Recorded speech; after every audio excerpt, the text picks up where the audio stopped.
Eamon Khan here for Seconds Out at the EIS in Sheffield with heavyweight Patrick Brown, heading towards a date with Destiny in March, a month of Destiny for Patrick Brown indeed. But Patrick, how you feeling, sir? Yeah, I'm feeling good, thank you.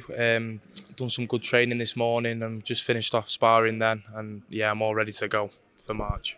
How do you feel the sparring went today? And what type of sparrer are you in general? Are you someone who really gives it everything in the spars? Or you just look to work on things sometimes in spars? Do you know what? When I first got on GB, I used to give it everything and stuff, but I've learned that now I'm practicing my motions, and these are my teammates, so we help one another. So yeah, definitely just practice the motions. Don't get me wrong, it gets intense when you're in there, but it's all controlled.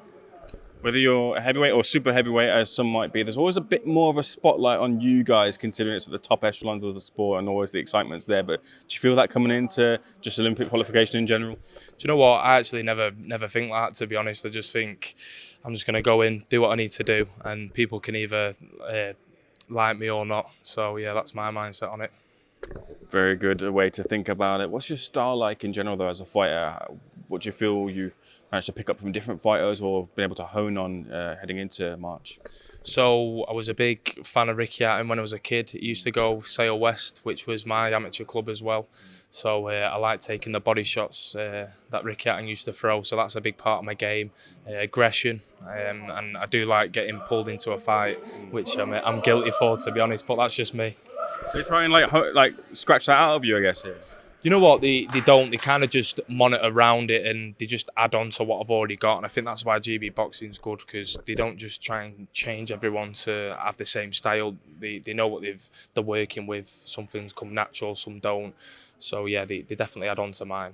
Where that nature wanting to get into the scrap come from? Was it just from Ricky, or were you someone who was growing up and getting to a few of them? Do you know what? My dad used to box, and my dad was, they used to call him the bomber. So I could say I got it from my dad, even though it's a little bit cringy. But the way my dad's trained me, it's been, every shot with bad intentions, to be fair. And it's always stayed with me since a kid. So definitely my dad.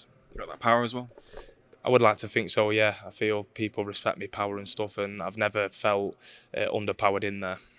In terms of your journey heading into March, how much of a complete amateur do you feel you are? Do you feel you've got there now? Do you feel you've got a ways to go to be that complete package, or where you want to get to in the amateur side of the game?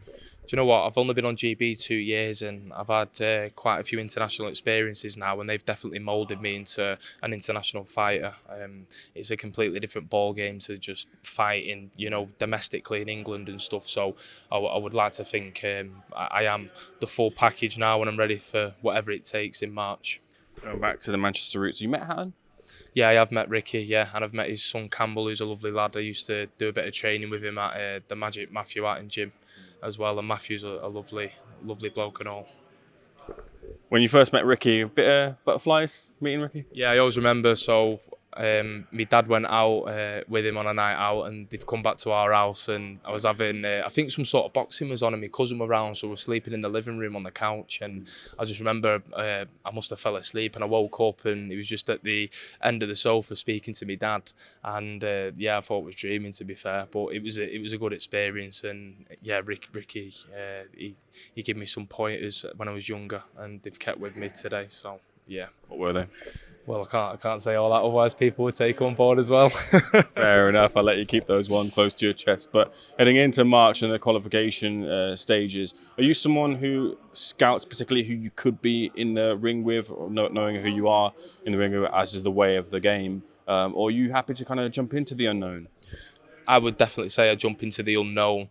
I respect everyone I get in there with, and me personally, in my opinion, I think if you respect someone too much, you're not really going to showcase your full potential in there. So I kind of just get in there and see what sort of style they are, and just work on the job really from round one. So yeah, I don't overthink it. Back to the sparring side of things, do you bring much pros back in here to spar with, or do you kind of mix it up with everyone here? Mix it up with everyone here. We have multi-nation camps as well that come from obviously different countries. We've just come back from Italy last week as well, so we get plenty of sparring against other amateurs. Don't get me wrong, we sparred a few pros here and there, but it's mainly amateur that we spar, to be honest. I feel like here at the EIS you might have to be a bit hushed when you say the thought of turning pro and things, and but is that on your mind after this Olympic cycle that you might consider that route? Yeah, I definitely will be turning over pro.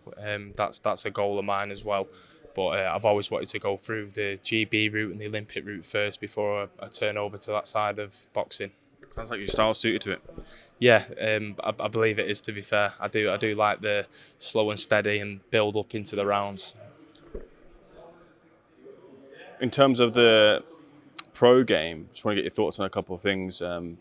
First of all, in the Olympic cycle, you've got some former Olympians to be out very soon. Anthony Joshua takes on Francis Ngannou.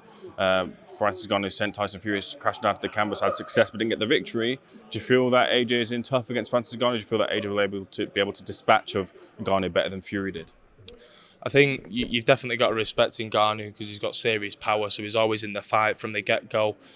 I don't think 100% Tyson Fury turned up to that fight, but that's not taking any credit away from Ngannou.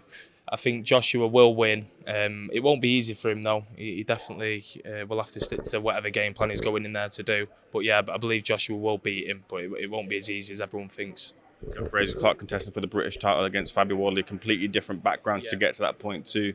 But do you feel like Fraser will have the edge over Fabio? Yeah, I believe Fraser will do the job on Fabio. From what I've seen and stuff, people are writing off Fraser and stuff, and I've seen him in the gym before. I've sparred him, and he's a decent fighter, and I believe he'll do the job.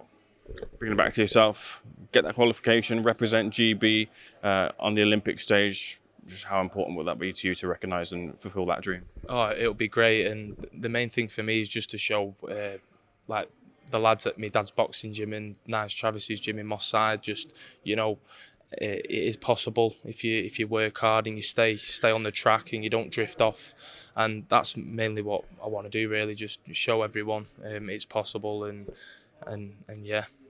I feel like there's an opportunity for someone from Manchester to come in that region, really kind of rejuvenate it after Ricky, after Crawler's kind of departed. There's a little bit of a hole there for someone to come in like yourself and really kind of bolster up boxing back in that region. Well, that's it. Yeah, I remember watching Ricky and Crawler, and the atmosphere is unreal, especially with Manchester. I feel like they really get behind the fighters, so that would be one of my dreams in the future, just to become another massive star like they were and sell out, the Manchester arena and stuff. It'll be great. Yeah, I would love it. Patrick, pleasure's all mine. Wishing you all the success in your dream. Cheers. Thanks for being SecondsOut, sir. Cheers. All the best. Thanks a lot. Good man.